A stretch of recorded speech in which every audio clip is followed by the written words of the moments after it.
Hey everyone, it's December 10th on Wednesday night, so I'm going to go ahead and jump right in and do a quick presentation on the latest developments of real estate capital intelligence community. Let me go ahead and bring that up. If anybody joins us in progress, we will gladly bring them on. Um, so what we're guys going to talk about tonight is real quick. We're going to talk about execution and speed tonight, and we're going to talk about what's new, distress intelligence, as well as the AHJ lookup automation and the TC Jumpstart Business Builder, as well as we'll talk about capital. So let me go ahead and, hey Bill, what's going on? Hey, No, hey, what's going on, dude? not much. What you done? Waiting for a few more people, but sometimes I do the 4 o'clock, these 4 o'clock ones, and it's weird. People are like, always want these. Hey, can you do one earlier for us East Coast people? And then they're never on when I try Right. to set it up. Yeah. So, but it's cool. I'm doing this video because I'm already live. I was gonna basically just run through it, so I'll run through it to you and show you all the cool stuff that's going on with it now. It's really getting it's really amazing. I don't know if you've seen all the stuff I've been posting lately. So we've got the distress intelligence going, which is that AHJ, the authority having jurisdiction. So now people can go in and they can use their GPT and they can actually go to like last week I pulled up 74.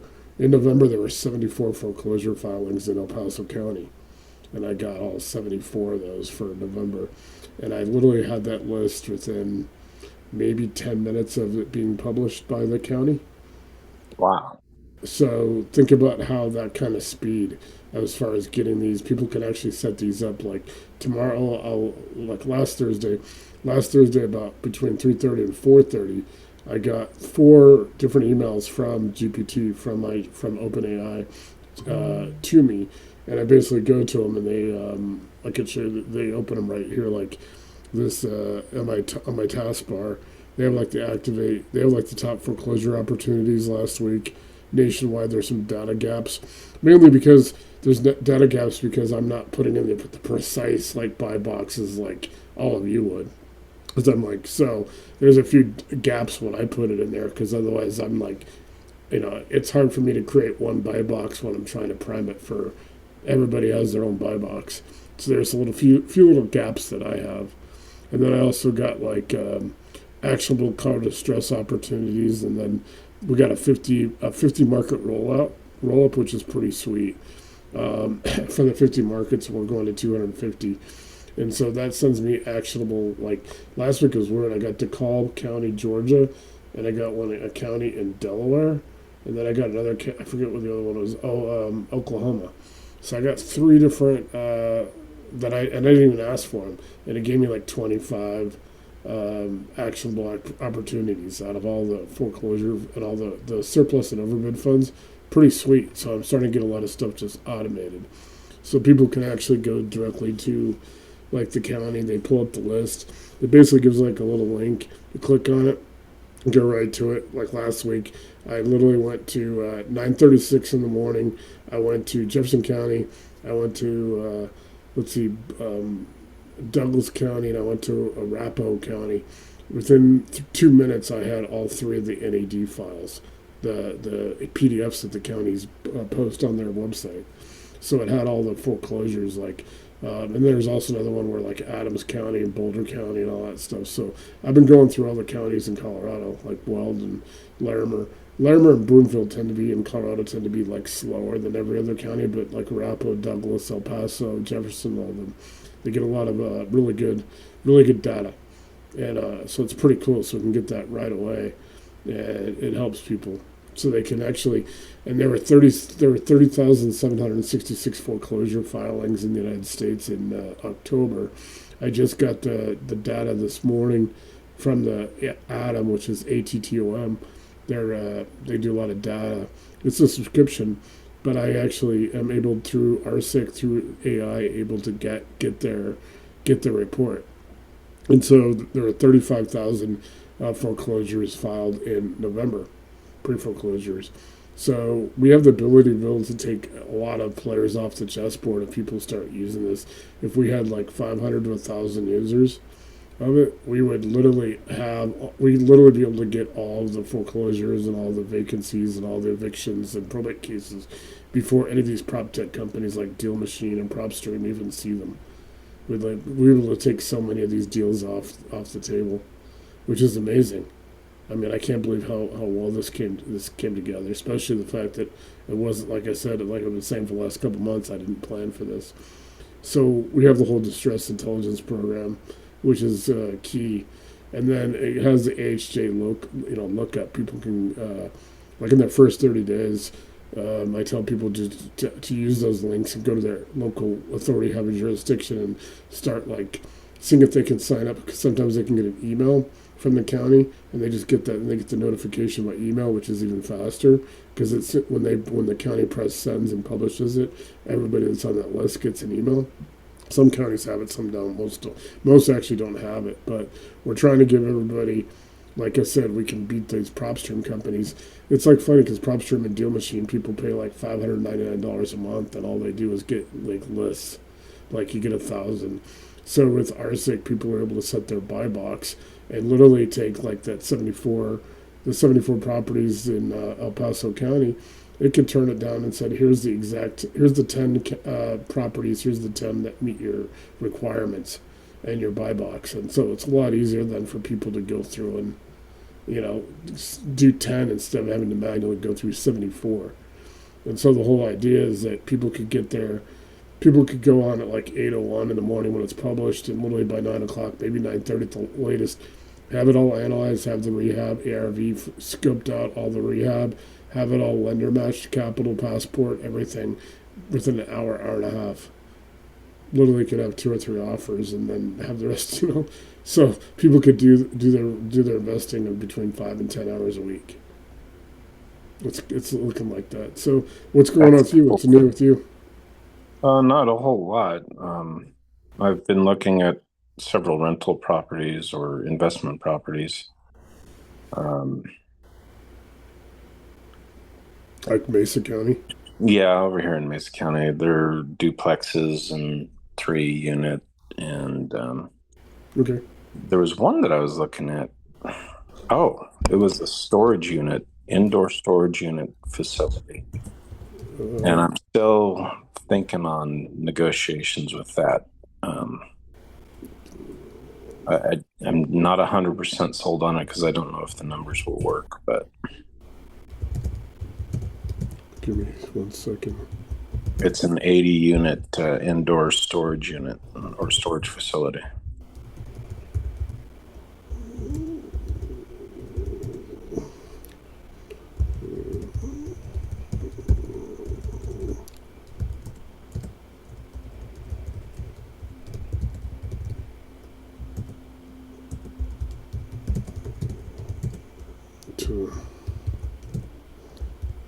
I forgot what Fed stands for, and it's in evictions. Uh, UD is unlawful detainer. NET Mm-hmm. is notice of election demand, and let's see if it takes us there.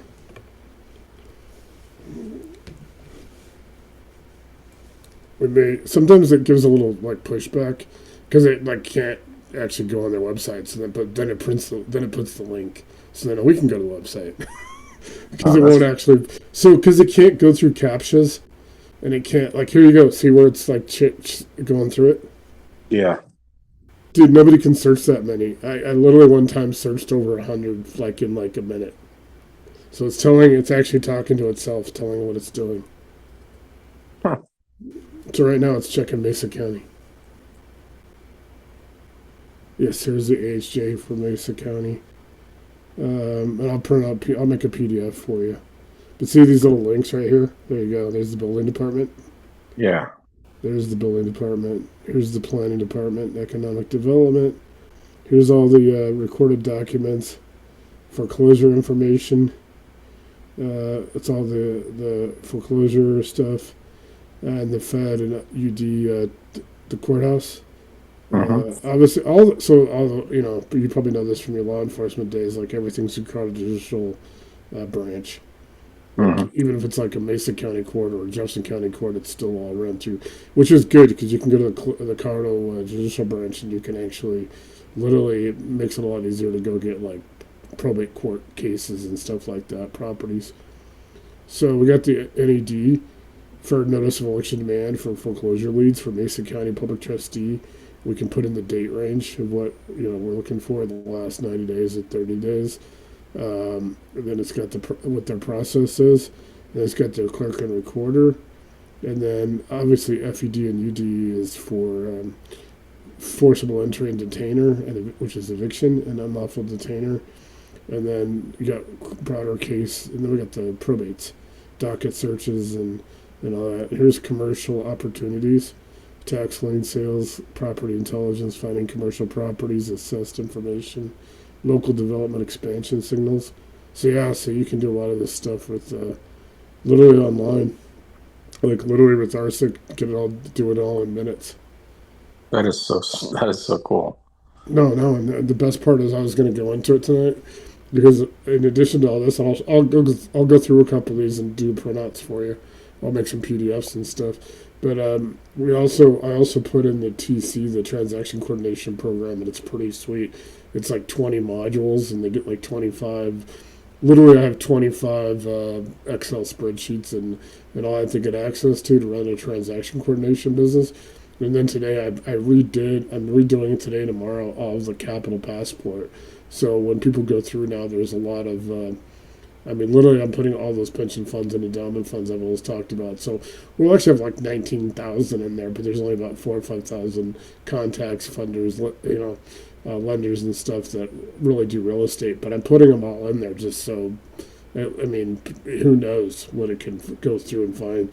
Somebody that may donate to an endowment fund or a pension fund or something may not, the pension fund may not fund real estate, but there might be people within it that do, that might be interested. So I'm doing capital then this weekend. I'm going to revamp ARV comps and rehab. I'll start with rehab and put in some people who actually be able to do rehab, and they'll be able to actually take pictures of like the property and put them in through the Ask Anything here, add photos and files, and they'll be able to actually go in and you can get pictures off of Zillow and Redfin. I mean, I know a lot of real estate investors shouldn't use it, but at least there's pictures there, so people can go find like 50, 100 pictures, put them in here. It's unlimited. They can put up like 12 at a time, but they can put in all the pictures, and the pictures can go through and help them price out rehab, and people can go pull up comps. So the beauty of it with all these counties is people can go and back to the tax assessor, put the address in, pull the card that the assessor has, and then they can go pull up the neighborhood, and you can go by like 3 months, 6 months, a year, and get all the comps. I got 20 comps off a property. There's one in Blackcomb Country Club in Aurora. There's a house there that I did pull comps on. There's probably $300,000 in equity in that house. Wow. I don't know why the people are like not able to refi it, but yeah, it's pretty sweet. Let me go ahead and see what's. Let's see. Here's how easy it is. Now it's just Mesa County. Some counties will have like a PDF, and you can just go out on the PDF. So generally, what I do is I will generally go and I will, I can go through and check out the range. So I can go look at November 1st, then I'll go look at November. So here you go. Here's all the Mesa County. I don't see anything other than the screen that Yeah, shows. yeah. So it's got all that information, so people can actually go through and search all that stuff. They can, for skip tracing, they can do the current owner's name and all that. So people don't have to pay for skip tracing if they use RSIC, which is weird. Like PropStream and Deal Machine. I think PropStream's $599 a month for their elite plan, and RSIC does like 100 times more than what it does. It's amazing that people are still going to be paying for that. So it has the sale date. So like literally with this all being in March, people have a couple of months. Like this is they have a couple of months to go and negotiate their to try to get maybe help the people or maybe get to buy the property from them. I'm It's not. cool. They can get all the information. Do you have a list showing? Because I don't see any list. All I see is the ChatGPT 5.1, and then You don't see the list? uh, I see the links. Now I Yeah. see you. Yeah, let me go ahead back to Mesa County real quick. So yeah, this is the There it is. Yeah. yeah. So then you can just go and pull these like the case numbers, and you can pull them up. And the good thing is like we could actually just take this whole thing and enter it into we could go through and enter the whole thing and see what it comes up with. Go back to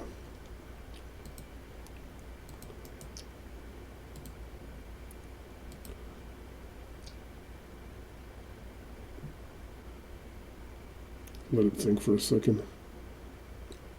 So if you had somebody has their buy box in and it's detailed in that onboarding, this could then help like go through that buy box, and maybe out of these properties it could turn in like 3 or 4 properties at work.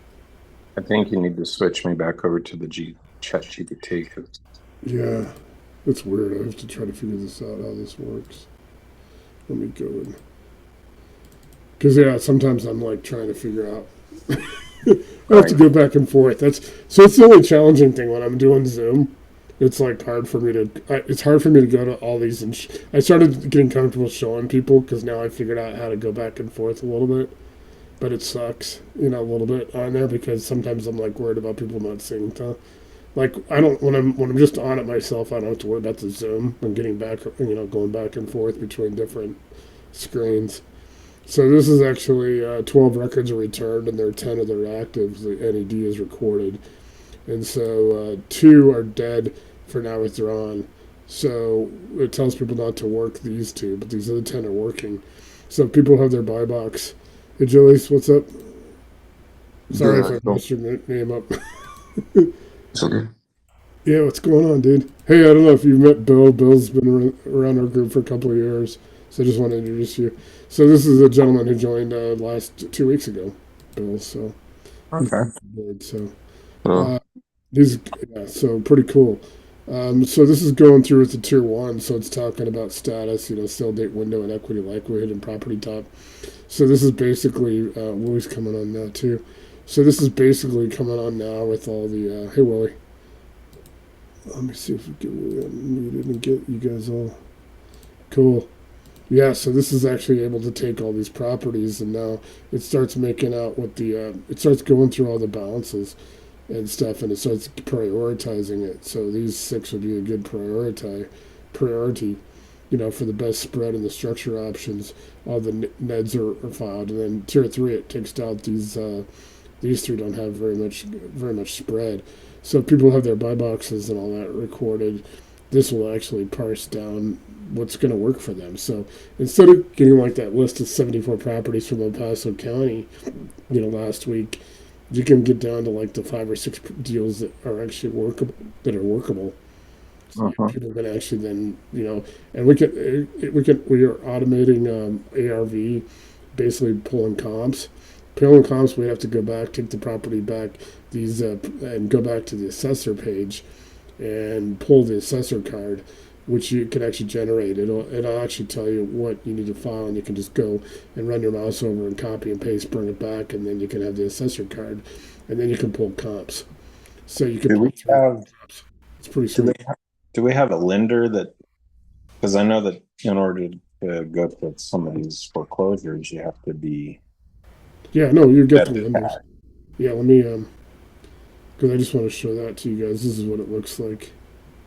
So we're talking about the RCIC Capital Gateway, which is what I'm putting in now for the Capital Passport. So really, that's a big change too. I got to run that through you with all your capital connecting the new revamped Capital Gateway for the Capital Passport. It's pretty sweet.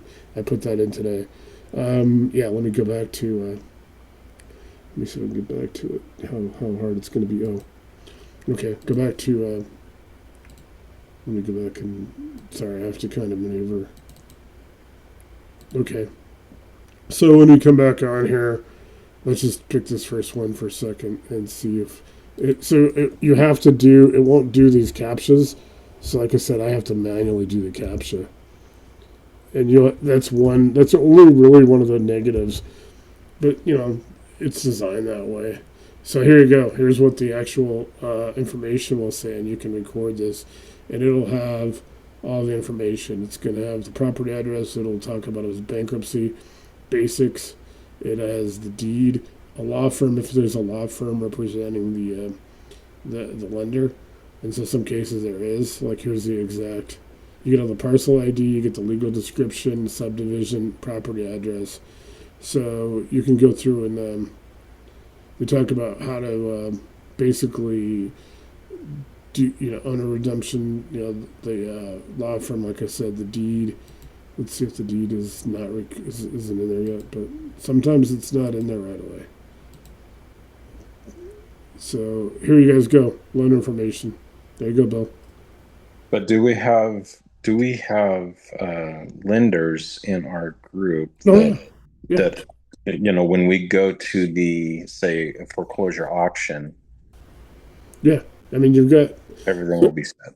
the good thing is, so now you instead of going to the auction, you've got all this information. So now you can go into the capital passport, the capital section of RCIC, and actually put a deal together. Maybe get a pre-approval or something.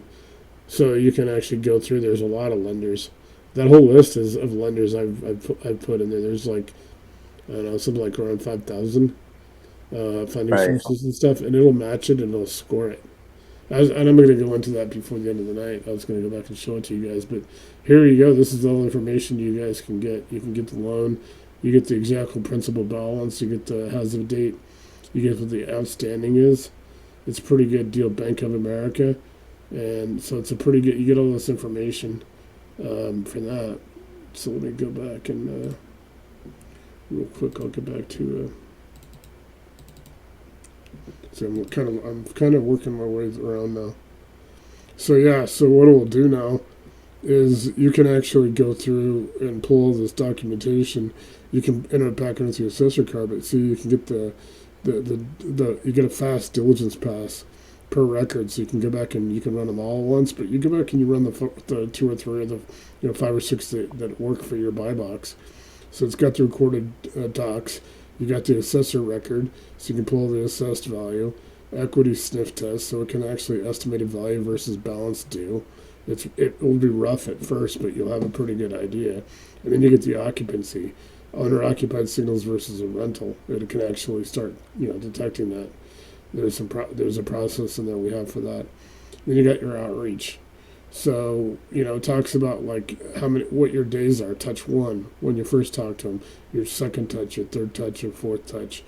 This is about 60 to 90 days usually for these processes. And then here you go. Step 3 is your offer lanes. And so they'll have different solutions. It'll come up with a solution that's best for that deal. So it might have 6 properties in that deal right now that it's telling you, and they'll all have a different strategy. I mean, literally, it will tell you your strategy, and then you can get into commercial opportunities. As far as if you want to try, doing your self storage or doing your assisted living like you do, but you can actually go through and pull up. It can actually tell if it's a commercial. If there's a foreclosure or something, it will tell you if there's a commercial opportunities. But here you go. This is the RCIC Capital Gateway. So, let's see. Yes. Let me see real quick if I want to put a test property in there for this. So let me go ahead and this one looks like a commercial. So let's just see what it comes up with when I enter it into Capital Passport.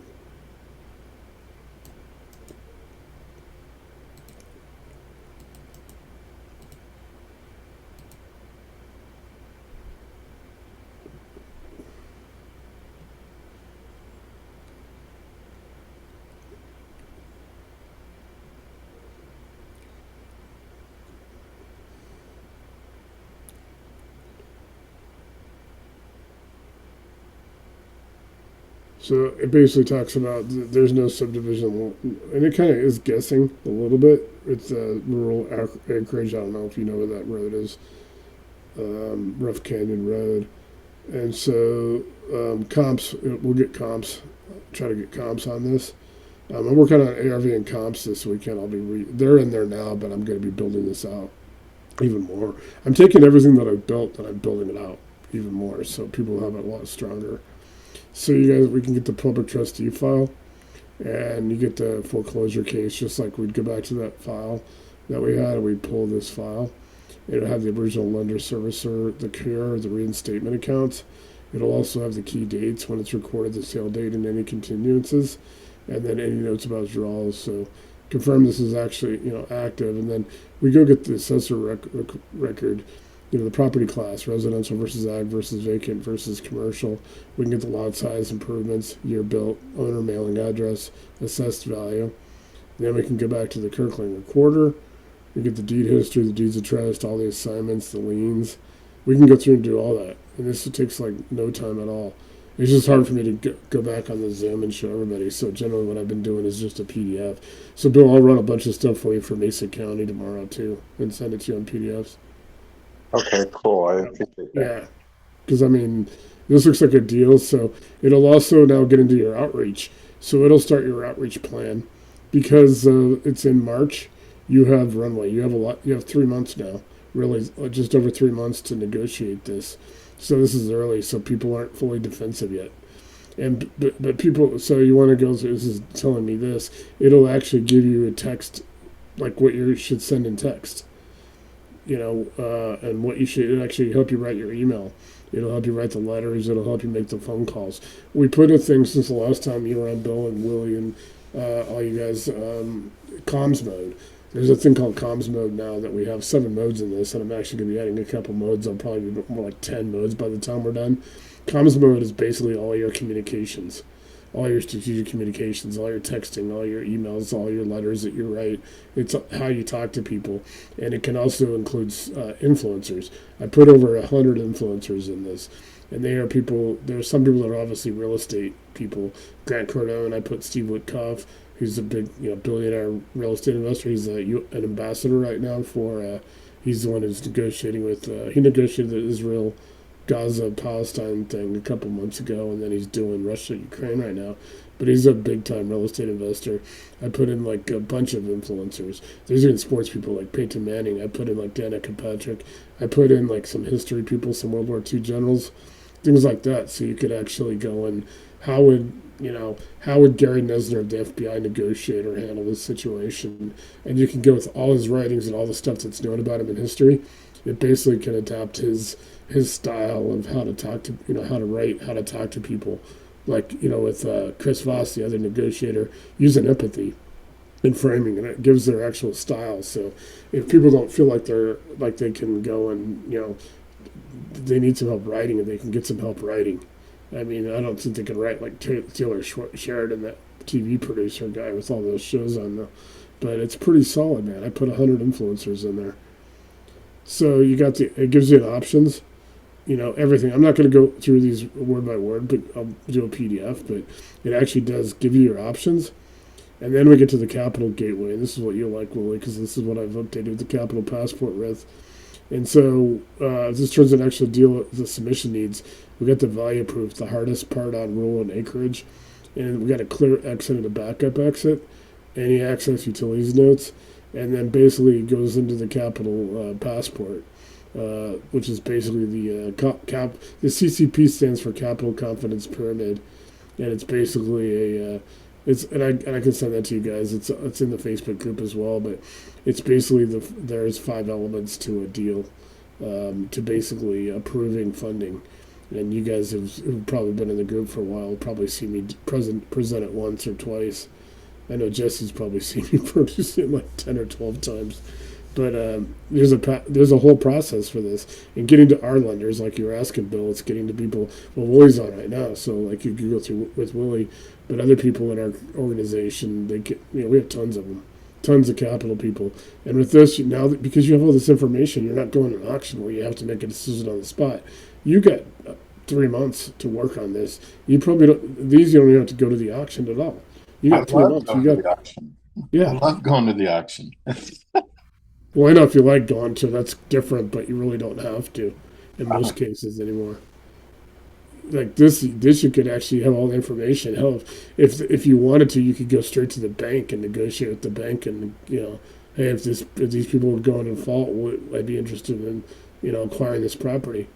The bank would probably So I usually try to recommend trying to go through the property owner right now and try to later on when it gets closer to the sale date, because you don't have to go through the sale date. You can do it now. You got 3 months and a week, or 2 weeks and 3 months and 2 weeks. So we pull the assessor summary. We got the public trust details, and then we'd have a screenshot of the assessor parcel page. I do have a PDF that actually goes through this process of how to then go back. It's basically back to Mesa County, and you pull up the assessor card, and you would get it'll give you everything all the assessor has, and then the public trustee is actually who handles this deal, and then you can do the parcel page, and it's pretty cool. And they talk about it's pretty sweet doing that. So that's one way to do that. Let me ask it. Can you save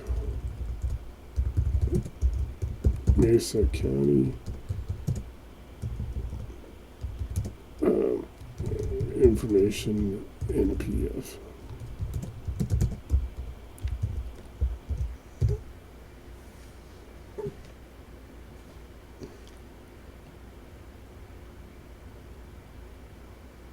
So it's going to analyze for a couple minutes. Usually the thing about it, sometimes it'll analyze for a little bit. Sometimes you get stuck, you get like a little, like a flashing, I don't know, it kind of looks like a flashing, like a car light.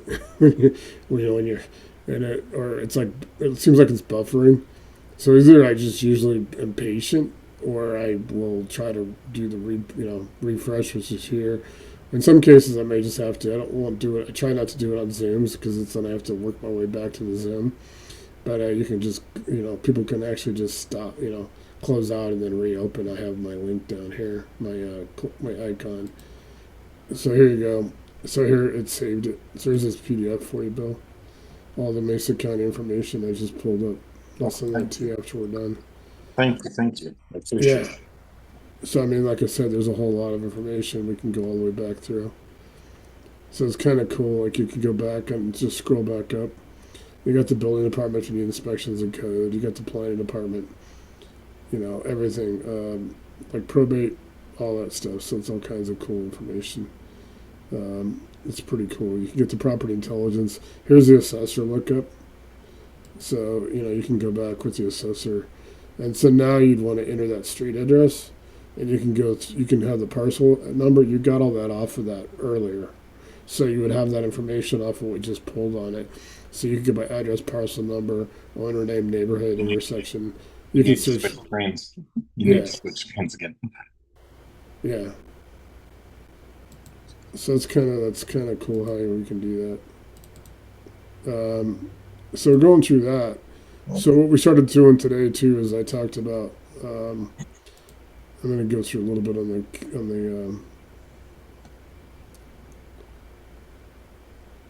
the. So we started building what they call a.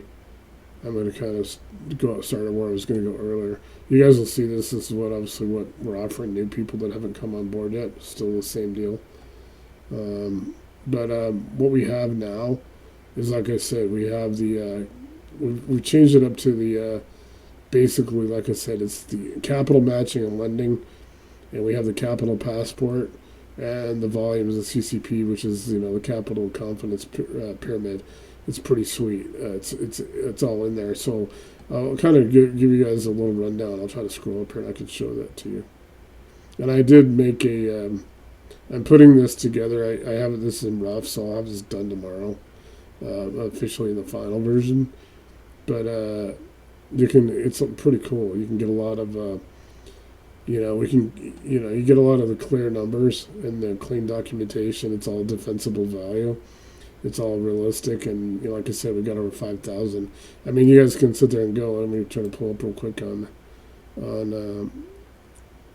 So if we go to the desktop, if you guys look at here on desktop, let me make sure I get the right one.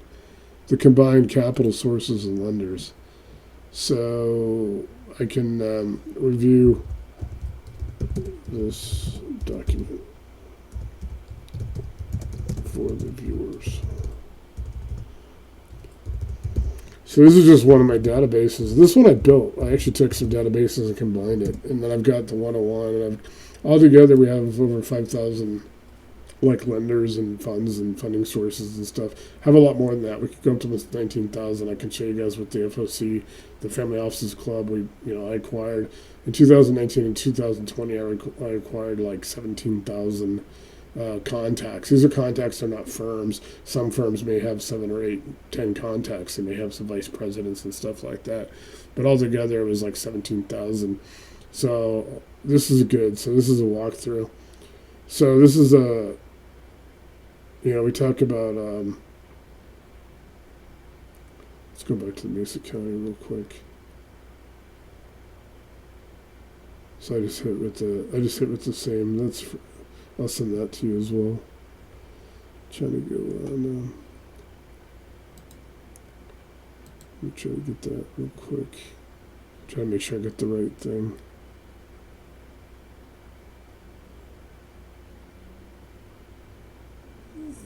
So there's a whole, like I said, a whole database that I have with that.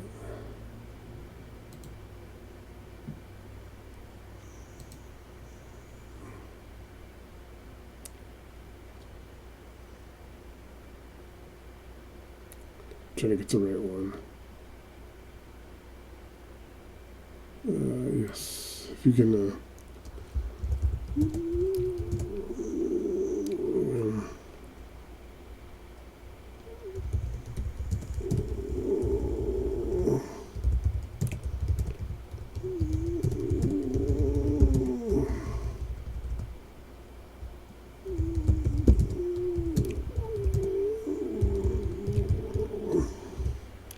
Okay, there you go. It already just did it. I didn't even have to get that question. So I may have had that other one, that the Mesa County one, in there when I hit that, and it hit it by mistake. But so this is this is part of our ecosystem. We obviously have a lot more. Like I said, altogether we'd have about 19,000 entries. This particular one is mostly all lenders that are, and these aren't the live people like, it's Willie and the other people in our organization. That we have a bunch of people, like it doesn't include like the life-changing people and all that. But this is 1,382 rows. So this is our institutional private capital universe. It's family offices and hedge funds. And so we got the firm. We usually got a first, last name, and title. So it could be whatever hedge fund, family office, or lender it is. And then we got the first, last name, and the title of the person. We got their email. We got their phone number. We have the country they're in. We do have it broken down to North America too. We have this. There's a lot of stuff, so you can primarily get, you don't have to worry about like getting foreign investment interests. What they do, AUM, assets under management, and then we have a capital type of their hedge fund, single family office, multifamily office. So this is one database. I have another one with lenders. I have actually two more with lenders. One's 1.0. I think probably Bill and Willie, you guys are both on when I was talking about that, or you guys came on just around that time, because we converted over into the associates group. It was a product. It's actually built in a table. It's kind of a pivot table.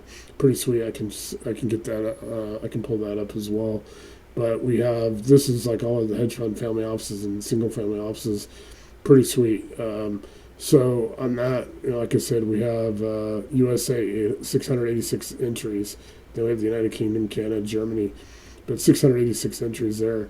And then we go, this tab is not lenders for rehab loan. It's the broader capital landscape. So it's used for relationship building, equity partners, larger plays, and long-term capital strategy. But then you get into tab 2, private lenders, 446 rows. This is the hands-on lending lane. So it's more tactical, more deal specific. And for anybody that's in the group, I'll give everybody these raw databases that are in now.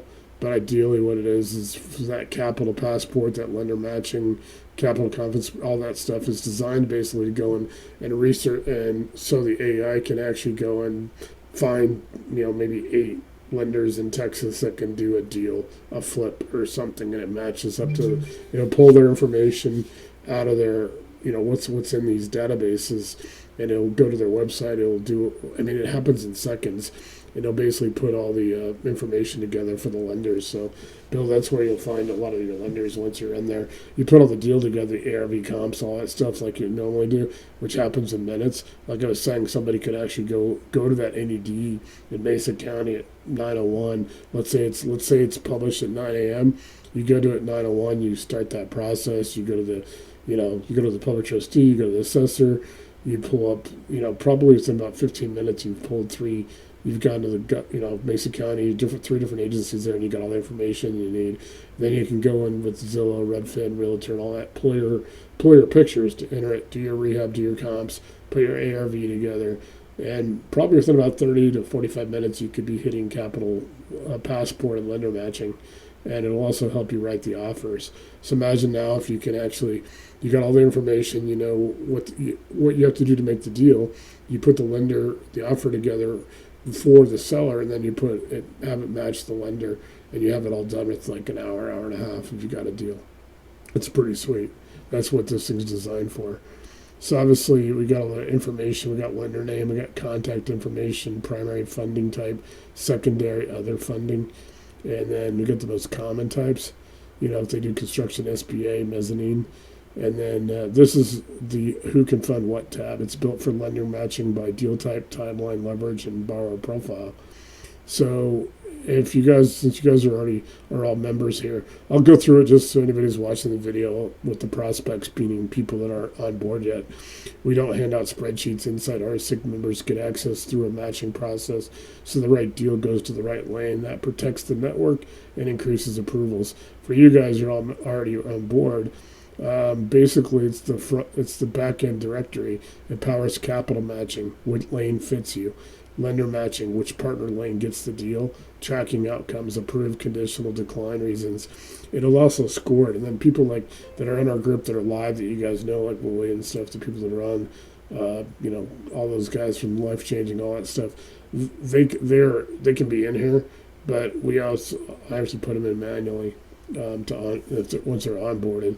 And then they can come up, and so what it'll do is it'll go through and scan all the information of that lender, and if that lender does flips and it's in Texas and you're in Texas and it's a flip, things like that, it'll start matching up.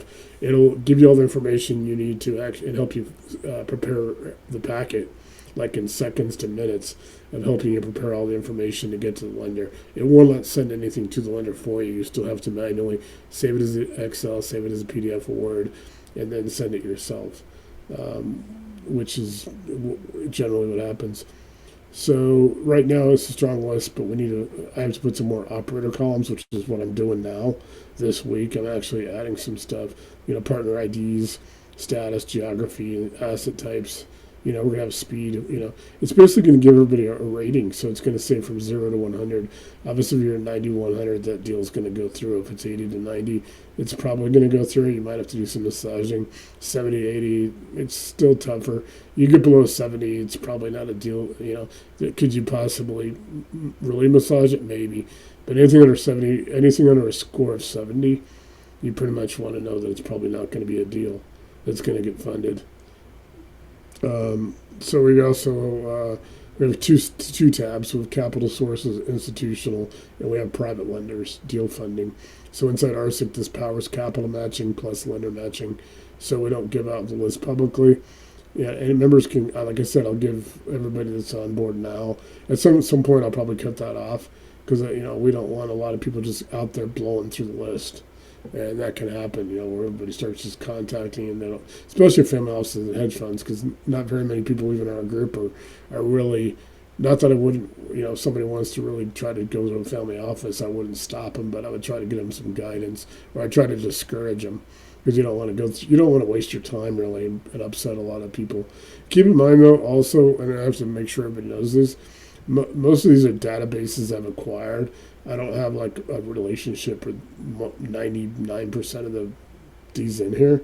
So it is still but it basically will help you turn that absolute cold scenario, the cold relationship, into a warm one, because it's going to help you package everything the way that lender wants. It's going to go through and put it all together for you. It's going to make it a phenomenal package. So, and then obviously we're adding all the statuses, partner ideas. So it'll be a living system. And then, yeah, it's pretty cool. Like I said, we could go through, let's just go through like about a self-storage commercial in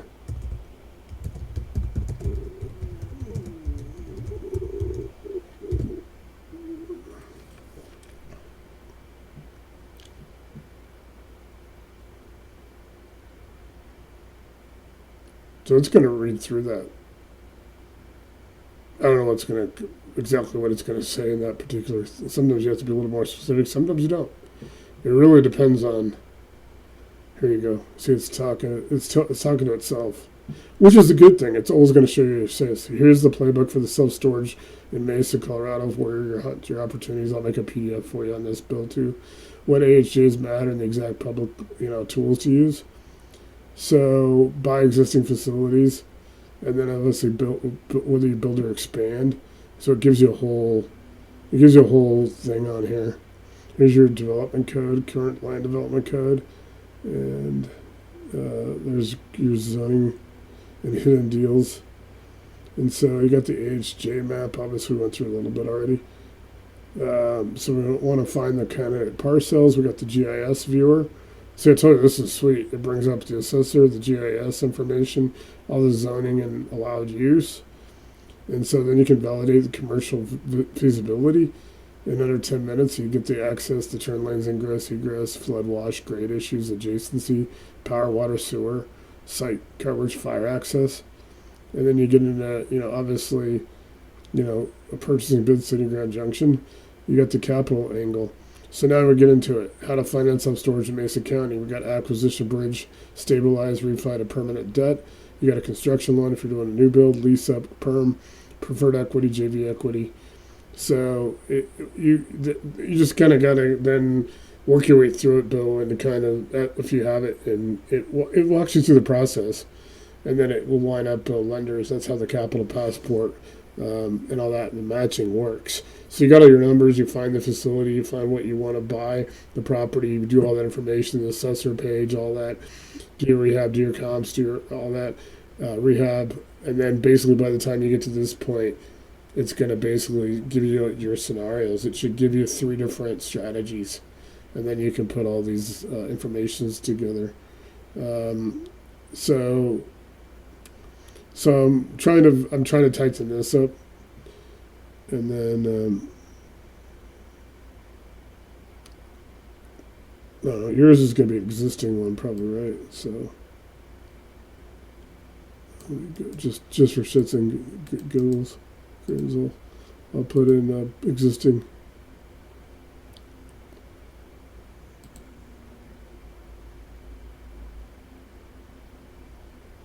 And then, of course, we put in, like I said, we put in the TC program. So anybody can start doing, get a lot of TC stuff. Willie, did you have a chance to look at that, what I sent you earlier? It's still a little bit rough. I got to clean it up and, so I'm going to try to do a little bit more work on it tomorrow and it'll be all ready to go. Let's see, you guys are all...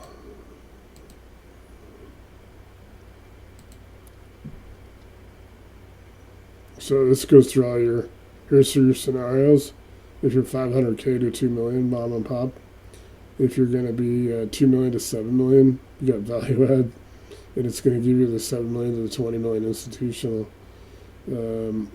Pretty good information. And here's your copy and paste, which is pretty cool.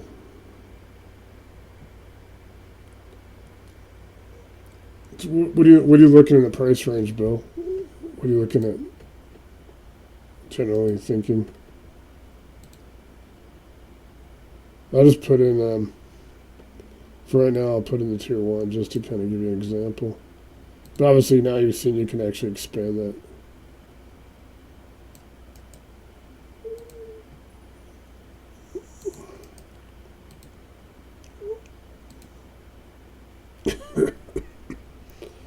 So yeah, this is pretty incredible.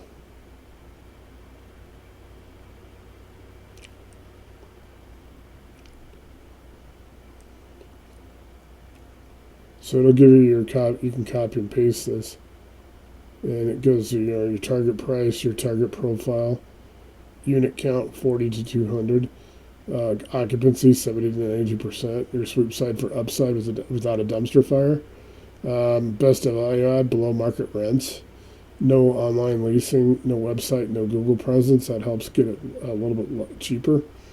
No tenant insurance program. That helps you. Then you want to obviously put one in place. Weak fees. You got sloppy delinquency, occupied but not paying, which means kick them out. Sell their stuff. If you like that guy in Arapahoe County or Douglas County where he went to prison and they went to his unit got sold at an auction and turned out it had like 300,000 fentanyl tablets, like hardcore drugs in there, and they had to bring the DEA in. Yeah. Did you hear about that? No. It was in Douglas County. Uh, Oh. some guy went to jail in Aurora or something, and then didn't think about anything. He was working, he was trafficking for the cartel in Denver, and he basically his storage unit, he didn't pay it obviously because he was in jail, and they went and sold it. And the guy that bought it immediately when he opened it, when after he bought it, he realized that there was a lot of narcotics in it. He called the Douglas County Sheriff. They called the DEA. Homeland Security. Oh yeah, there's like 300,000. The guy just added something like 200 years to his sentence, just off the amount of fentanyl and cocaine and stuff that or all the drugs that were in there. It was hardcore stuff. Not that cocaine isn't, but fentanyl is pretty. I don't know. Yeah, that just happened like a month or two ago. So yeah, so The yeah. units that I'm looking at, um, Well, I'm really giving this to you because obviously we need to do more on the front end. I'm just really showing you an example. But yeah, I mean, definitely you see where you can go with this. So what are you looking at? I mean, your units up there. there's so the ad started out with 80 indoor units must come and take out because the business is closing for $20,000, Yeah. and they were $100,000 to begin with, and so um, I contacted them because I am interested in keeping them there and renting out or leasing out the building. So what would your strategy be here? Buy, stabilize, and refinance in 12 to 24 months. Buy, stabilize, and sell in 12 to Yeah, 24 months, or buy and hold long term. probably buy, stabilize, and sell. Cool. Let me see what it comes up. That's what I love about it. Gives everybody options. So I'll like I said, I'll save this as a PDF a lot because I mean, obviously, we would actually need to get an actual property to make this really, actually work. But here you go. You got Grand Junction, Frida, Palisade. I mean, Mhm. it's literally putting this all together for you so you can see what you can do. I mean, it gives you everything, and then you can start plugging in numbers and stuff. Remember that thing Ari and I tried to do where we were teaching people how to do a spreadsheet, how to build one? We don't have to worry about that anymore. People don't need spreadsheets with this. They just put all the numbers in, it'll run them through it, and it'll ask you all the questions you need, and it'll actually generate it. It's pretty sweet that way. And, when people ask about accuracy, it's very accurate. But it's accurate as far as people put their buy box in, what they're looking for. It'll match it, and then it's a lot more accurate. People still got to finagle a little bit, but you get down to an hour, hour and a half from start to finish. And you got everything ready to go. You got your lender matching. You got your offer made. You got everything done. And then you might have to do site visits and stuff, but it's pretty sweet. Cool. So just to kind of show what's going on. So then it tells you, and then here, like it says, what you need for capital matching, and then it says what it was going to ask you. So it walks you through everything. Save as a PDF. PDF. Then change topic to let's go ahead and go TC Jumpstart.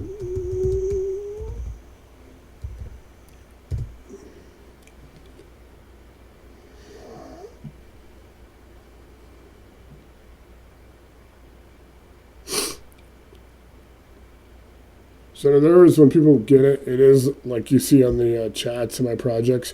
If you start seeing them, they really start slowing down. It's just because they're full of information. Like if I use one of these chats for like a week, it's going to be really slow, and you'll see like a little light, like a little thing, kind of where it says analyzing, just a little bit above that and to the left, under the Chat GPT thing. It'll basically flash, and it's working. Like if I was to go and close out and then restart it, it would probably be already on screen. Sometimes it's just slow, so people got to kind of realize that when they start out, that sometimes, like I said, if people use these and overuse them, it can be it's people can get a little frustrated when they shouldn't be. It's just a matter of understanding that people need to, like, I need to do a better job myself, and it's on me. It's not that this sucks. I have to do a better job myself of actually labeling things, so I can. You can actually tell it to summarize what you were working on, and then Yeah, you can like start a new chat, and then just paste that in a new chat, and it'll be very yeah, fast. yeah, exactly. That's what I've been doing. I mean, for the most part, I'm comfortable doing this. I just tell people that because, I've had on a few Zooms, I've had where it slows down. I just have to explain to people what's going on. I have no issues with that. I know how to work it around it. I just have to explain things to people, like if they haven't seen it before, so people don't think that it's like it's acting up. It's not acting up. It's just full of information. Yeah. So I do that all the time. The So, question that I do have is how do you find wholesale deals with this? Like very motivated, like very motivated sellers. well, you can find them. I'm working on trying to find the actual like buyers, motivated sellers. It's really the same system as I was showing earlier. When you pull those NEDs, those foreclosures, you pull those distress signals. Then you can ask it basically that tell them you're a wholesaler. You want to go in there and tell it you're a wholesaler and what you're looking for, what markets, and that you're looking for opportunities because you can start out early. It's to your advantage if you see these like I think it's probably just before you came on. If you saw these Mesa County ones that I just showed Bill, because that's where he's from, you can pull up those NED files or the probate court cases, and you can ask it. It'll start telling you which ones are ideal. Most of them are ideal for wholesale. The only reason is you're seeing them now in this format, in a raw format. You're not seeing them go through a list seller like we were talking about on that night a couple weeks ago when you came on, that a list sellers already probably filtered it down and they're selling you what they have on their list. Here, you have it all raw. So literally, potentially everything you see on these, and I'll go back and do one more run to kind of show you an example. So this, real quick, like I said, everything you get in this situation to these AHJs, these authority having jurisdiction, using RCIC is potentially a wholesale deal, because you can start contacting them right away and try to get them under on the assignment contracts. You can start doing that almost right away without these. You don't have list sellers in the way like we talked about a few weeks ago. So these are Yeah. all potentially wholesale. Okay, Yeah, I mean, thanks. don't. Yeah, dude, you are in the best situation if you're a wholesaler. You don't have any, like you said, you don't have to go through these list sellers. I saw one the other day, and the guy was selling like, yeah, I have this list, this list, this list. I have these filters. I'm like, I don't have filters. I can go tell it. You can tell the AI exactly what you're looking for and what you're looking to do, and it's going to come up with a solution. So we talked about TC. Okay, let me try to make that change real quick. Change topic back to distress intelligence. So you want to call it distress intelligence, is what we've called it. And AHJ, authority having jurisdiction, access, wholesaling.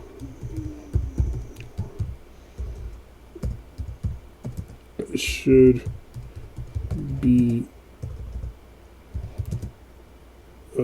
better since these are raw from the NUD. They call it the Fed and unlawful detainer, forcible entry, and unlawful detainer is basically evictions. NED is foreclosure. and probate. Got a new operator who is a wholesaler through the process.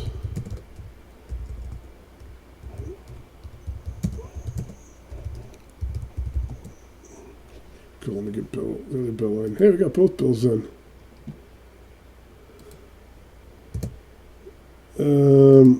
Cool, let me do that. Hey, Bill, what's up? We got both Bills on now tonight. Hey, Bill, good to meet you. Yeah. Well, you guys have been on before together. Yeah, good to meet you too. Possibly. Yeah. Yeah. I came on one call where he was already on, I think, and I just joined late. Yeah. No, that's usually how it is. I was like, because there's a couple of situations where we have people like with the same name in a couple of times. But you guys, I think you guys have been on more than once. So here you go. Here's your answer about wholesaling. So there's a wholesaling operator playbook. It's distress intelligence, and so the wholesaler's goal is like your job isn't find distressed people. Your job is to find a motivated situation. So when you just asked about motivated sellers, verify it's real. You got the AHJ, you got the public records, make a clean offer, and then you either sign it. You know, it's the same process. So I'll make a PDF for this and send it to you after we're done as well, so you have all this. So, like I said, with you being a wholesaler, you're getting this all raw right from the and even though this is Colorado, it applies to any jurisdiction. You want to put what markets. You do want to start out smart with a few. You don't want to like go national. Like, hey, I'm a national wholesaler. It does take a little bit of time, like up to maybe 30 to 45 days. You want to pump in more counties and zip codes. So start like where there's some start where you're really comfortable right now, and then build on that. And so you got the wholesaling process is a lot easier because you're getting these like I said, some of these that I just got this just now for Bill in Grand Junction, Colorado, and Mesa County. The most of the sales aren't until March, so you have right now. You could go and make an offer to these people right now and get these properties and get them assigned to get them out to your buyers. Every lead that you get through this process is a dream for a wholesaler. You don't have anybody selling you lists or scraping data for you. It's like you get it all raw. You look exactly what you want to do, what kind of spreads you want to do. If you want what kind of spreads, because that tells you, if you can get something that's a decent spread, between what you can actually make more money. You could actually even help these people who are in foreclosure. Instead of buying their house at 100, you could buy it 110, and you flip it for to your to your buyer for 125 or something, instead of you have a lot more room. So I'm going to print this out and I'll send it to you. I'll save it as a PDF, but you're going Thank you. through yeah, dude. Like I said, I'm not sure if I didn't tell you that last week, but usually the onboarding the night is usually a little bit trying to make sure you know how to do the onboarding PDF. So if you run through it, like I said, everything in here is you're in a wholesaler's dream. I mean, I would say that just about every property you're going to see is potentially a deal for you to deal. And then of course you get to know people in the group already. That you get to build relationships with them. So, distress intelligence, we got scoring and sequencing. So it turns the raw list into priority pipeline. So you got raw sources. You got your NED, your foreclosure pipeline. Owners in default, a sale date may be scheduled. Great for early outreach and structured solutions. You got FED and UD, the eviction pipeline. Its pain is immediate. Landlords and tenants in crisis right now. Often leads to tired landlords, cash for keys, sell instead. Then you get your probate pipeline, inherited property decision fatigue. It's best for empathetic outreach, not pressure. Really, to be honest, NED and FEDs, evictions and foreclosures, are probably going to be where you're going to want to spend a lot of your time. Because you're obviously getting a probate, they can, that's a court process. It's a lot of empathy you got to have when you're dealing with probate, because it's not like the people's fault for, everybody. It's not the people's fault, like they're deadbeats or something lives in a house. The AHJ lender, so you verify and de-risk the lead. So AHJ access isn't called a sitting ask is the deal. It's how you verify facts, prevent dumb mistakes. So you verify jurisdiction, and obviously we were talking about Bill's situation, Grand Junction in Mesa County, Colorado, but everything's the same. Every jurisdiction's the same. You got property basics, you got the recorded reality. So it talks you through going through all the, the clerk and recorder, public trustee, the sheriffs. There's obviously different agencies. So when you get into it, when you log in at like 9 o'clock in the morning, tell it what AHJ, what jurisdictions you're looking for that you want to deal with, and it'll pull those files. Keep in mind there's some that are different states, and they go through what they call list pendens. List pendens is LAS, and then it's the second word is PENDENS, and that's a legal process. It's actually a court process for judicial foreclosure. So your best bet if you're wholesaling is probably to, especially if you're national, unless you're just wholesaling locally. If you're wholesaling nationally, you probably want to look at non-judicial foreclosure, and you can just ask for those states. Plus, I put a PDF in both Facebook groups of which non-judicial versus judicial. So if it's a non-judicial foreclosure and you got all evictions and all that stuff, you can, if you're a wholesaler, dude, you got access to everything. It's pretty sweet. So it's going to give you all the stuff. It's going to give you the jurisdiction. You're going to get all the property basics, the recorded reality, the distress reality, the court reality, if it's probate or evictions. So it's pretty cool. So you got a wholesaler workflow. I'll work on this even more tomorrow. I'll save this to you for tonight and send it to you. In the morning, I will actually, right after I finish up Capital Passport in the morning, by about first hour.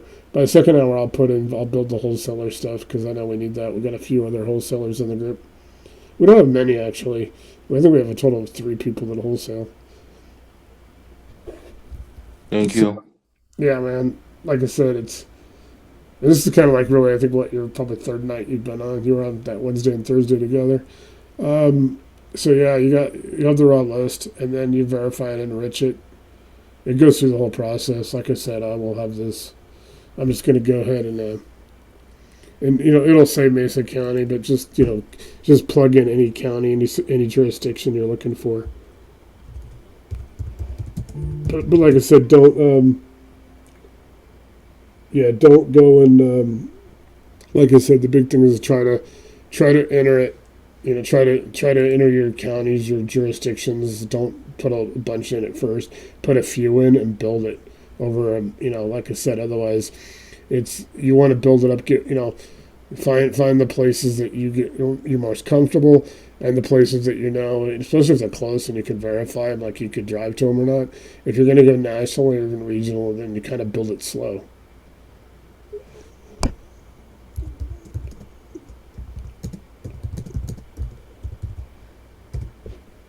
So we'll kind of do that real quick, and I'll save that. I'll get that to you right after. It usually takes me about 30 to 45 minutes to process the Zoom, so I'll send that out to you probably in the next hour and a half to 2 hours. I'll get that to you on the Messenger in PDF. Thank you very much. Yeah, dude, no problem. Yeah, I'm just trying to make sure you know. Yeah. So there you go. There's a playbook. It has all that information we just saw. Hey, Jesse, what's up? How are you? Oh, how's it going? I'm doing a double Zoom right now. You're on 2 Zooms? Hey, Zoom them up, so would you, here you guys want to let Bill and all them are on and Willie and stuff. What you sent me this morning? You said that the banks are going to use AI to go after sub 2? Yeah. I got the link to the YouTube. I'll send you that so you can watch it. Oh, yeah. Yeah, put in the Facebook group to everybody know, and we'll try to get it to everybody. Yeah, so Jesse was on. Were you on a Zoom or something? Yeah, that was the National Rio. Oh, okay. So apparently, guys, the banks are going to start using AI to go after and find sub 2s because it's risky for them to do subject to or have their borrowers. So he was on a Zoom where he sent that to me this morning. Try to get that information out to you guys. Also, guys, Adam, let me ask you real quick. Can you post the Adam foreclosures for November?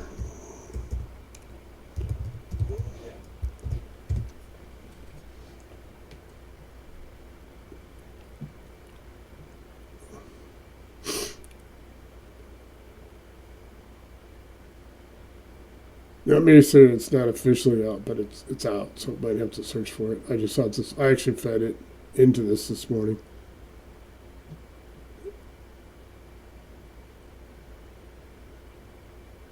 It was because in October there were 30,766 pre-foreclosures filed nationally.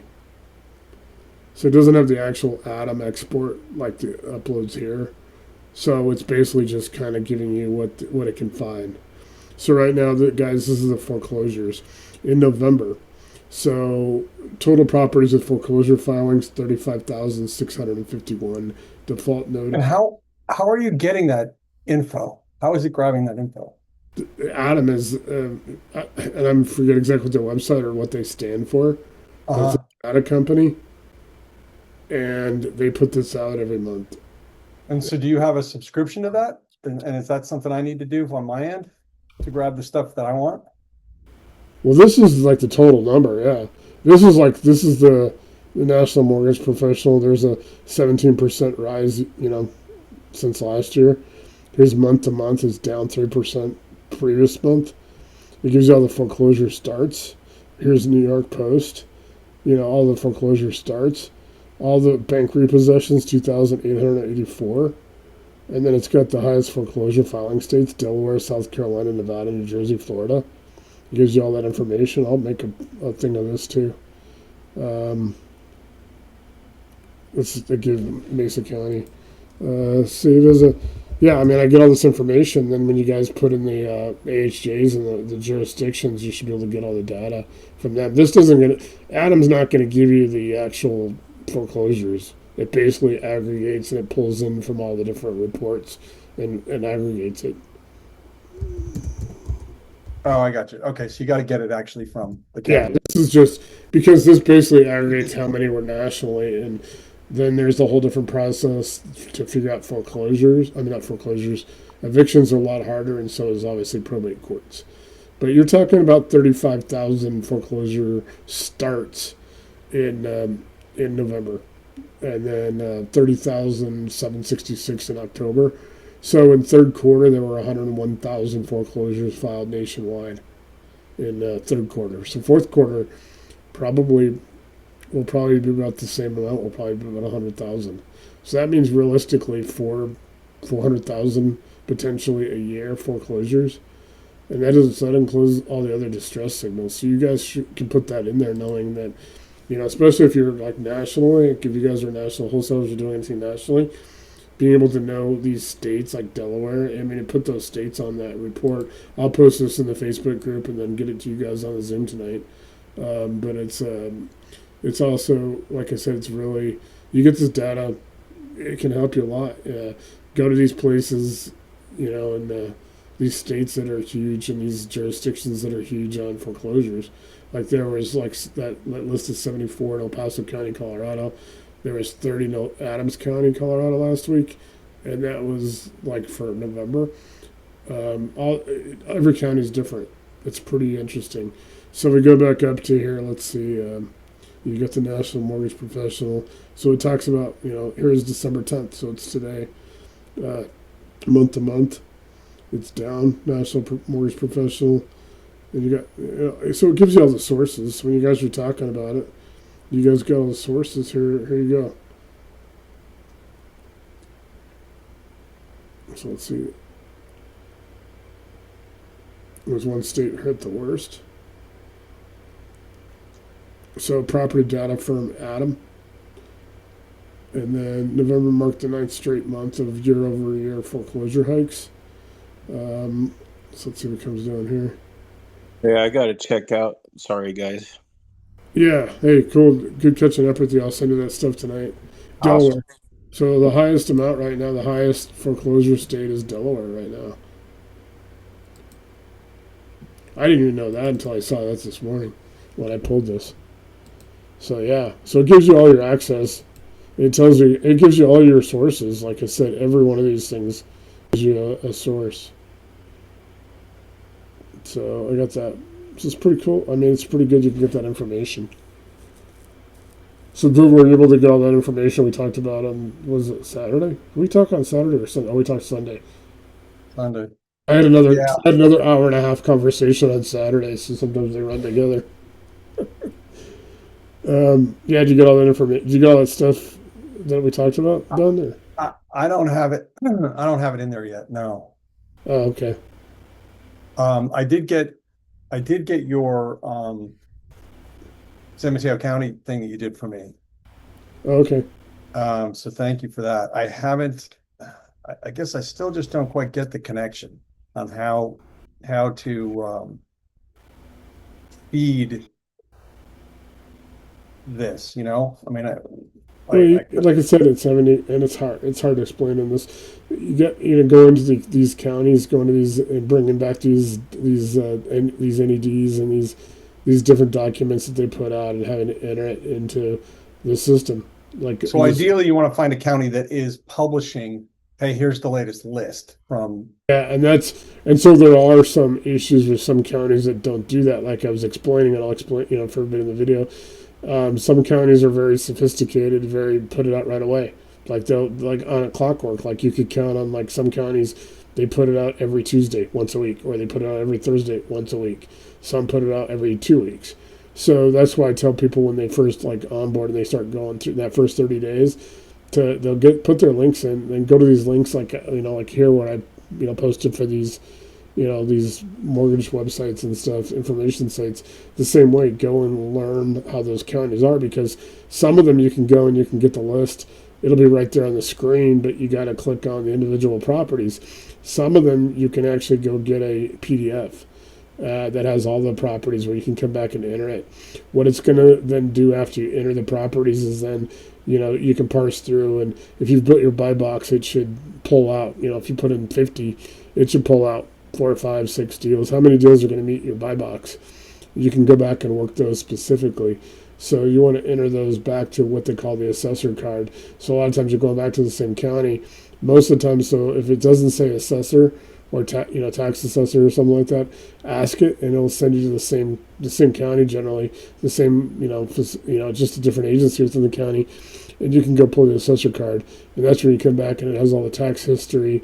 It has all the literally everything on that, and then you put that information in. You're talking about a 10 to 15 minutes. Usually if it's published at 9 o'clock, you can literally go get your NEDs, get that, enter it by about 9:05. Go back to the taxes center. By 9:15, you should have all your tax information. You should have your sales history. You should have all the information to start running ARV and comps. ARV and comps and all that is in there now, but I'm going to strengthen it up and build it out like I was doing the TC stuff and the capital passport again, because we've had this stuff in there for a while, but now I'm building these out even more. So there'll be a mode where people can go and say, hey, I want to generate comps. Well, then you got to go back and you got to go to the subdivision, obviously, and pull the comps. In one case last week, I pulled 20 properties. You don't need 20 properties, but so you can pick and choose or try to get it narrowed down to, and you can have it do it, because the AI can go in and read what your property has, and it can go and then read through 20 properties in like seconds, and then parse out what you got. So you got your comps, and then you'll be able to do rehab. I'm working on rehab on Friday and Saturday.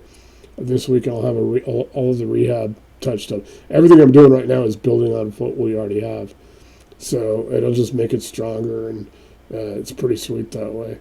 So I know it's like, the number one thing is really getting to the jurisdictions, like you're dealing with San Mateo and Santa Clara and all that, learning those jurisdictions now. I'm trying to put in a little bit of how these work in these counties where there is hardly any information, because in some cases there's differences between judicial and non-judicial foreclosure. Like if there's a court process and you got lis pendens. But I don't even believe California is a state that has that. So, like I said, I try to put California. No, it's really weird. You have 5 years with tax issues, tax delinquencies. Yeah. After 5 years, you lose the property. Yeah. There's no what do you call it? Chance to kind of recoup it.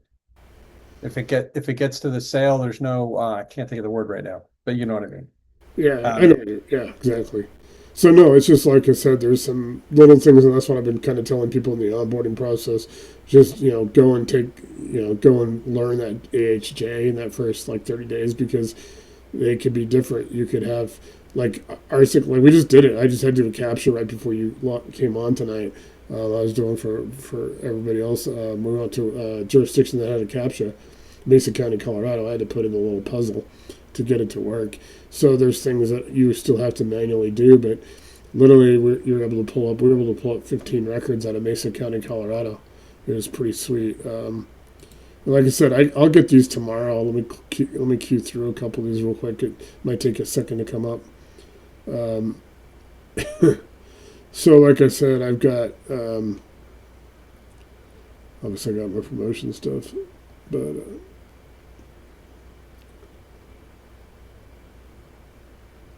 so now we've got all this stuff now for pulling comps, and I can put all this stuff. I'm putting like I said, I'm going to be doing more on comps, rehab, and ARV this weekend.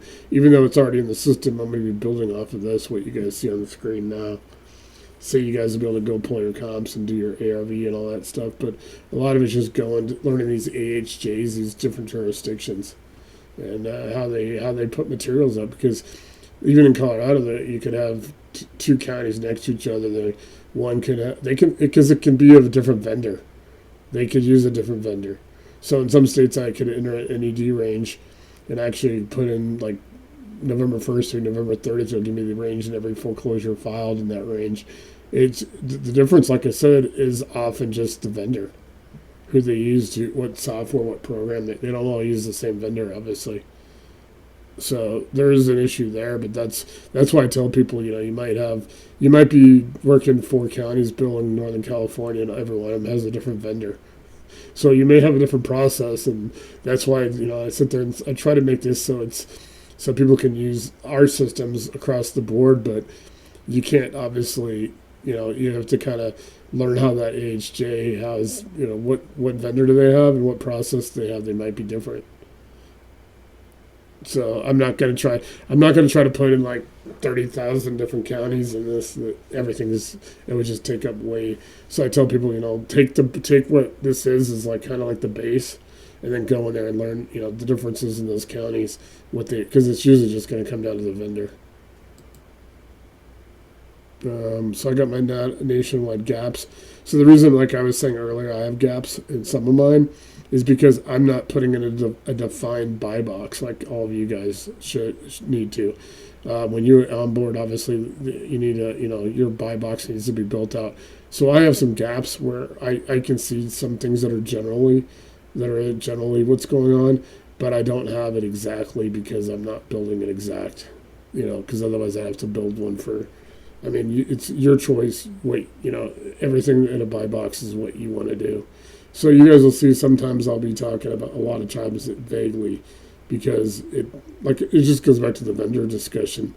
Like I have to be a little bit more vague and open because I'm trying to prime the market, meaning I'm trying to prime El Paso County, Colorado.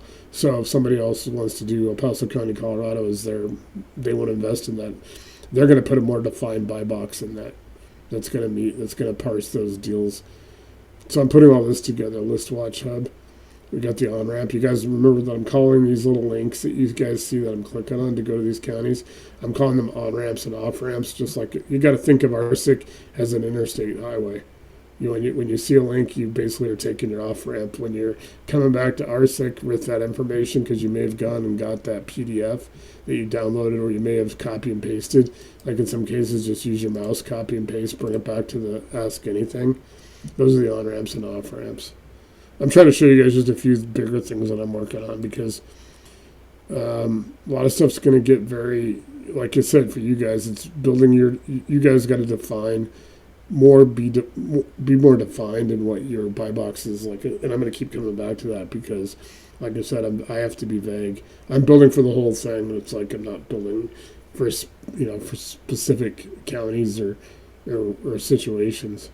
That's why I tell people to tune in. Here's a good good thing I got from Delaware. I got Georgia. I got Washington State, Yakima County.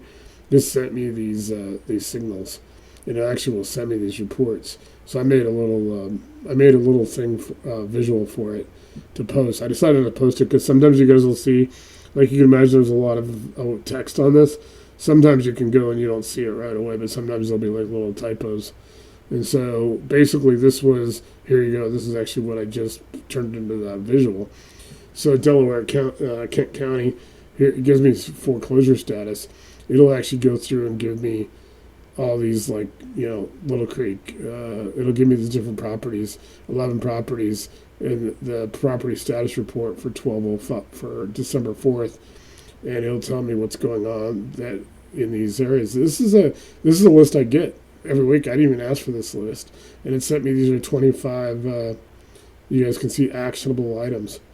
So you guys get back in Kent County, Delaware, 11 foreclosure status updates. It gave me those in the zip codes.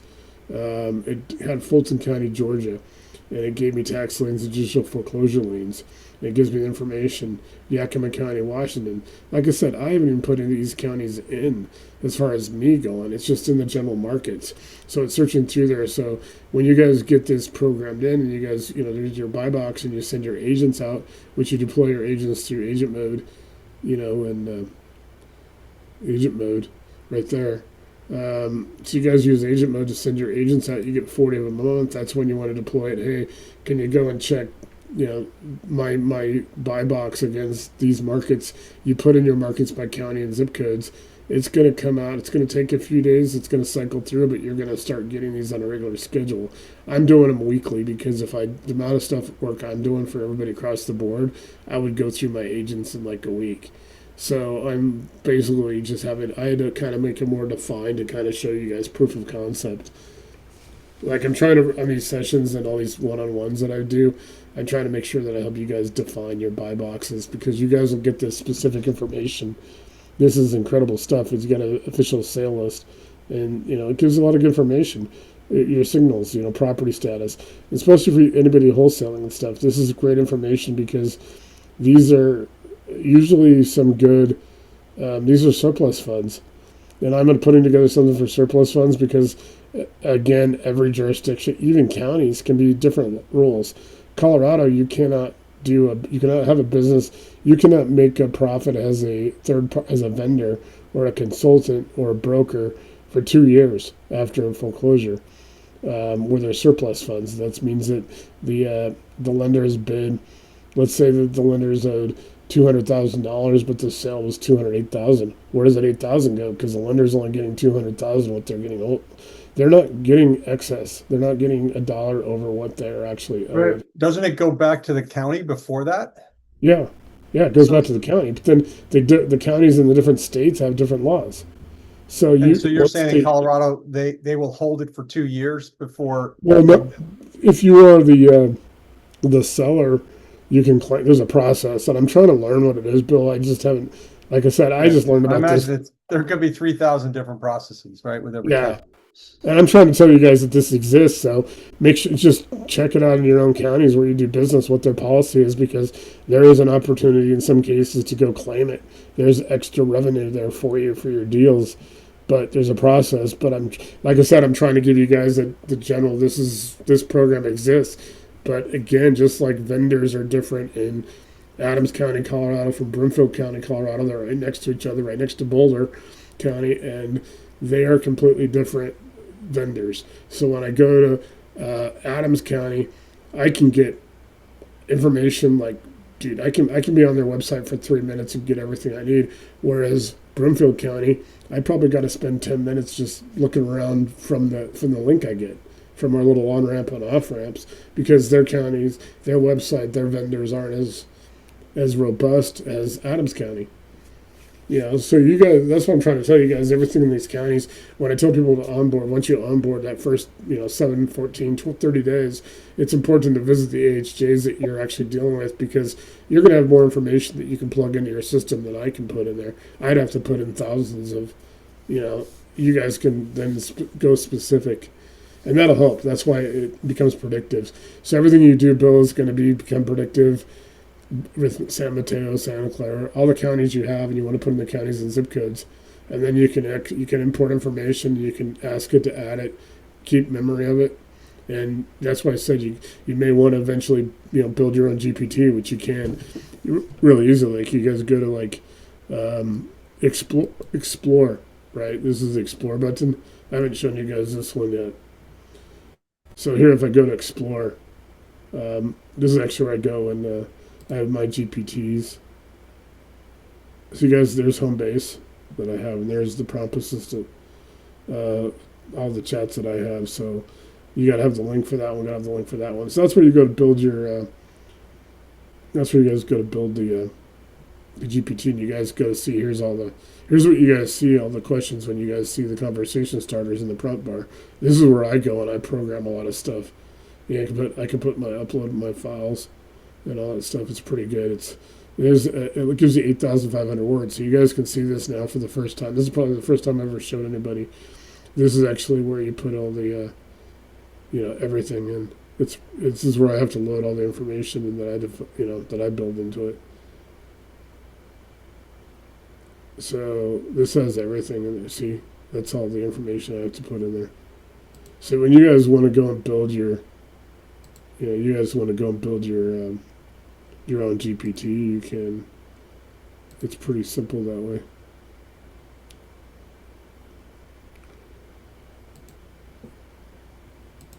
So it updated.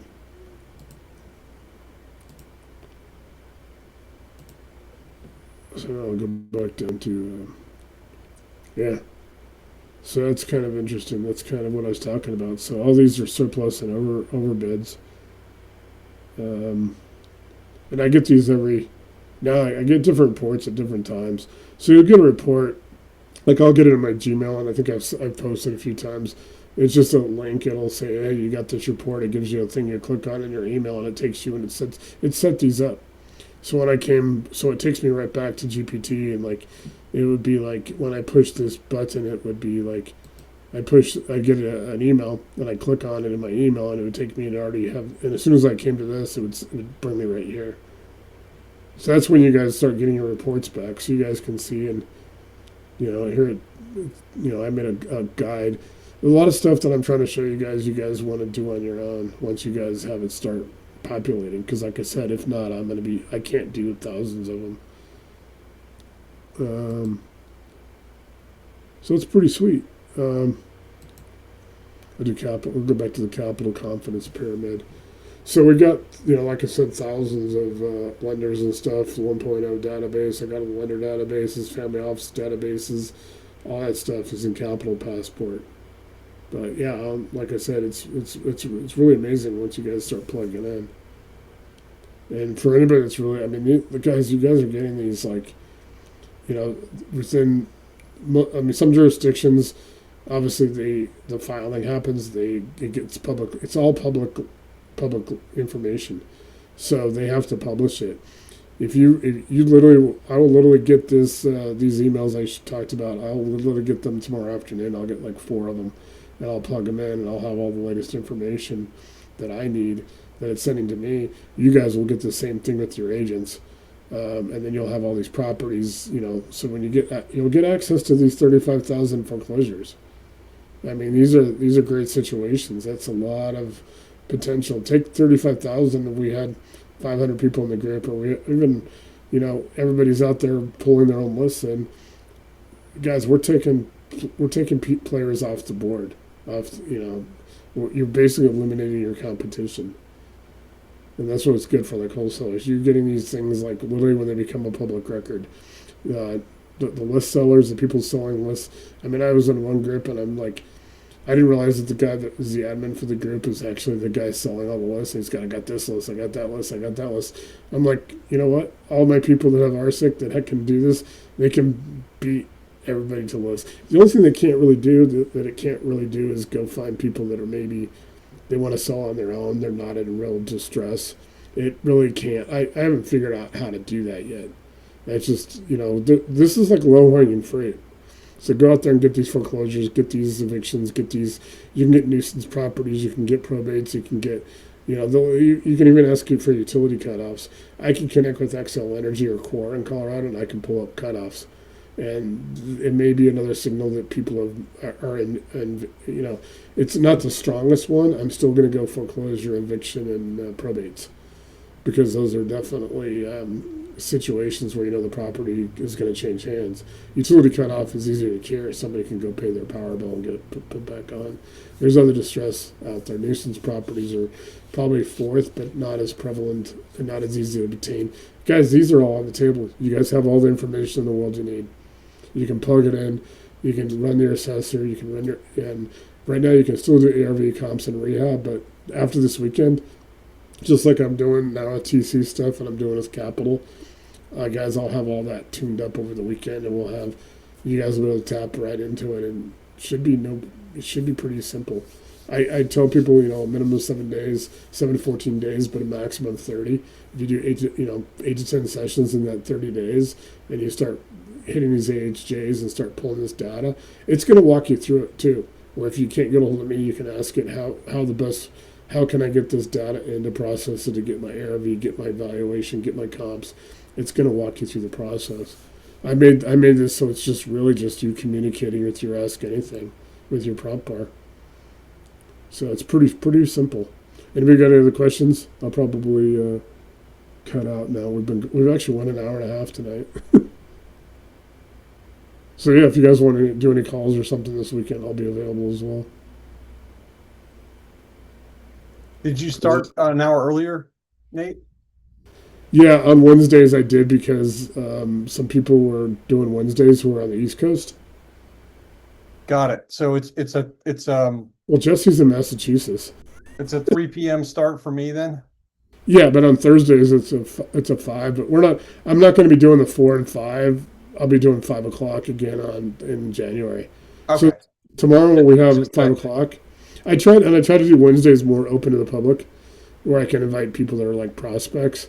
Where Thursdays more you guys that are all already in, but I play it both ways. You guys are all here as the audience. Everybody who's on tonight is in the group. So we'll do tomorrow night. We'll do next Wednesday and Thursday, and then we will break for Christmas and New Year's for 2 weeks, and then we'll come back first week in January, and then it'll be we'll just do like a 5 o'clock my time. If anybody wants to go earlier, I mean, you guys know I do one-on-ones. But I think I actually with you and let's see who else, Eric and Michael from they came on about a little over a month ago.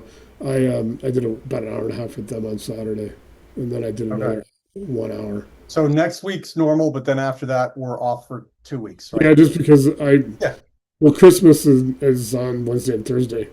Yeah. And New Year's is Wednesday and Thursday. In the past, I've tried to do like a Monday that week, but nobody really. You guys will see me. I'm not stopping working myself. You guys will see me just.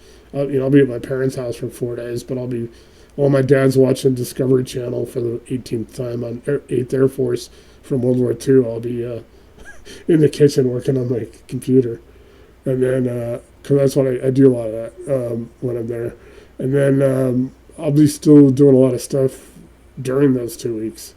I don't really take I don't really take much time off except for I'll watch football and a few, Tuesday night or Friday night. I try to do more social things like Taco Tuesday and stuff. I have my friend's restaurant, my friend's bar. So other than that, like I said, I'm trying to get this all built for you guys that are already in and trying to get this thing, because I'm 100% convinced that if we had 1,000 people in the organization and they're all active, we would get all the foreclosures and everything before. We would literally own it. We would get them, and then the only thing that would be left would be what nobody in the group wants. So if you get horrible stuff in your area of California, you could leave it to the other. We can always figure out what to do with disposition. That's where we got like wholesalers, like our new gentleman on right now. He's a wholesaler. We could end up wholesaling a lot of the stuff that we don't want. So there's a lot of opportunity with this. I mean, Bill, this is incredible compared to every time. I mean, you can probably tell every time you talk to me, I'm ramping this up even more. I'm constantly going to be tuning this up. There is really no end in sight in what this can become. So it's really trying to get everybody up to a speed and a certain level where they're they're successful, and then I can keep building onto that. And then when you guys need stuff that or help building your own GPT, because I'd like to see everybody building their own GPT inside of ours, inside of the main one, so that way you can kind of then take it your way and have all your everything customized to your, and you can just adapt. It's pretty easy to do. It's not that hard. So I want to try to encourage everybody to do that. After about they're on for about 90 days, they learn their way around it. But I'm not I've just been doing it a while. I'm not really consider myself an expert on it. People are like, oh, you should be an expert by now. Dude, I learn stuff every time I'm on. I'm like literally blown away by how incredible this is. So, yep. But like I said, you guys got the data right there on the screen of November. Right there, 35,000 foreclosures were filed in November. There's Thanks, your Nate. upper. Appreciate it, as always. Cool. So yeah. Thanks, Nate. Just waiting for the PDF. Appreciate it. Yeah, I'll have that to you. It takes me it'll take about 30 minutes to process. I'll try to get it out to you. Sometimes I can get it out while I'm processing the Zoom. Okay. Jesse, you got anything?